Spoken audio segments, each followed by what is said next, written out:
Mars, nakita ko yung post mo sa Facebook, marami kang pinamili. O, eto nga, puno na naman pala ang tindahan mo. Baka naman may extra ka dyan, pautangin mo naman ako.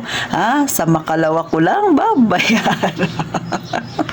Biktima ka rin ba ng ganitong klaseng mangungutang? Ginagawang sangkalan yung pagpo-post mo sa social media, tapos pupunta sa tindahan mo, titingnan kung puno na ang tindahan mo, puno ng laman ng mga pinamili mo, tapos mangungutang sa iyo. O, yan ang topic natin mga kasari, ha? Pero syempre, bago mag-umpisa si Ate Tintin, pindutin mo na ang subscribe button na yan, sisi. At kung isa ka sa makaka-relate sa sinasabi ni Ate Tintin sa video na ito, mag-like ka naman. At sana ma-share mo rin mga kasari. So, eto na, tayo nang chismisan. So, isa ka ba sa mga nakaranas ng ganyan na sinasabihan ng kapitbahay mo, na friend mo sa Facebook o kaya kaibigan mo, pag nakita kanyang nag-post ka na dahil namili ka ng iyong paninda sa tindahan? Siyempre, masaya ka. Usong-uso yan sa social media, sa mga reels, di ba? Pinapakita mo yung itsura ng tindahan mo. Aba, itong kakilala mo, talaga naman nagmamadali pa para lang makapunta sa tindahan mo. At pupurihin niya dahil marami na naman daw laman. At siyempre, ang kasunod niyan, pahiram naman, Mars. At siyempre, paulit. Sasabihin niya sa susunod na araw niya lang bayaran, which is gasgas na dahil hindi naman yan natutupad. Oh, nangyari na ba yan? Huwag kang ngingiti-ngiti kaya titintin. Alam ko may tindahan ka, ha? Relate na relate ka, kaya mag-like ka na sa video ni Ate Tintin. Alam niyo mga kasari, no? Hindi talaga maiiwasan, lalo na kung nasa SOCMED, pinapakita mo talaga yung tindahan. Siyempre proud ka, lalo na kung nag-umpisa ka sa simula, nalalagay mo pa sa reels mo, ito yung noon, di ba? Ito yung ngayon, di ba? Before and after ng yung tindahan. So ito naman yung mangungutang papalapit sa tindahan mo.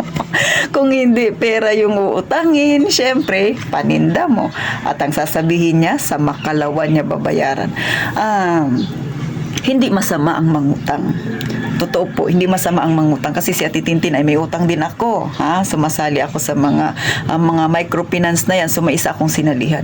Pero alam ko yung sarili ko, marunong ako magbayad. Ang hindi maganda yung nangungutang sa atin, tapos hindi siya marunong magbayad. O, yun ang nakakainis kasi nga yung laman ng tindahan mo, pinaghirapan mo yan.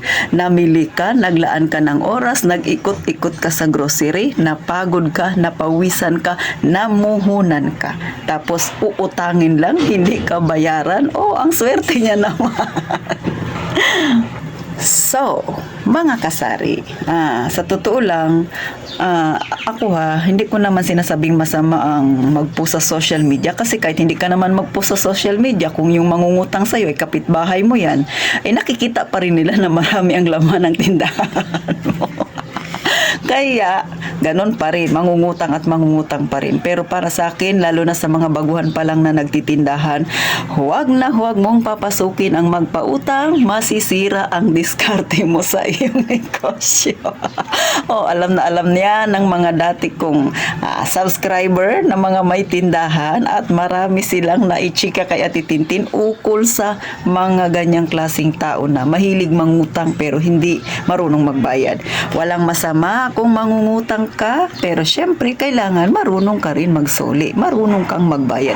Dahil yung mga may tindahan na yan, syempre pinaghihirapan din nila pa ang pera na ipinanlalaman nila sa kanilang negosyo. At ikaw naman na may tindahan, hindi naman din masama ang magpautang. Pero, may pera si Ate Tintin, ha? Siguraduhin mo na yung pinapautang mo magaling magbayad. At siguraduhin mo kung hindi ka rin sigurado dyan sa pinapautang mo na yan. Magpautang ka, sa kaya mo lang, let go. Anong ibig sabihin na Tintin? Kahit hindi siya magbayad, at least ang tindahan mo ay hindi naman kakarag-karag, di ba? Hindi maapektuhan. Magpautang lang sa kaya mong mawala sa iyo, mga kasari. So yan ang payo ni Ate Tintin. Matinding bilin ko yan. Huwag mong papasukin, ha? Kung ayaw mong masira ang iyong negosyo na dahil dyan sa mga utang-utang na yan, mga kasari.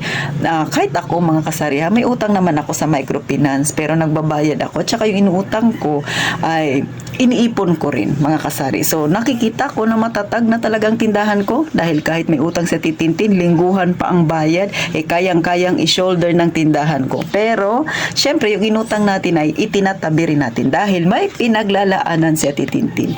So, mga kasari ha, lalo na sa mga datihang subscriber na titintin na may tindahan, relate na relate ka ba?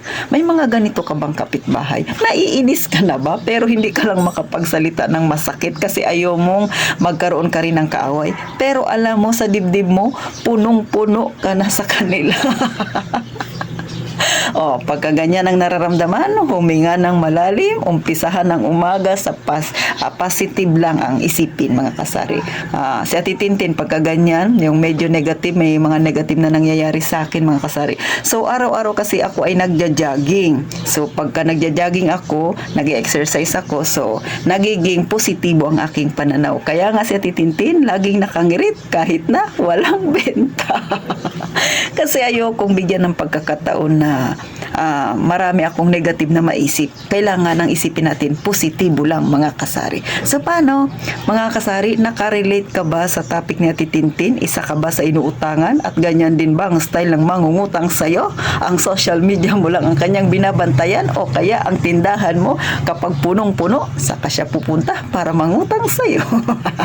So hanggang dito na lang, mga kasari, at sana lagi kayong mag-iingat, mga kasari ha, lalo na sa mga ganyang klaseng customer. At syempre, nauuso na naman ang peking pera.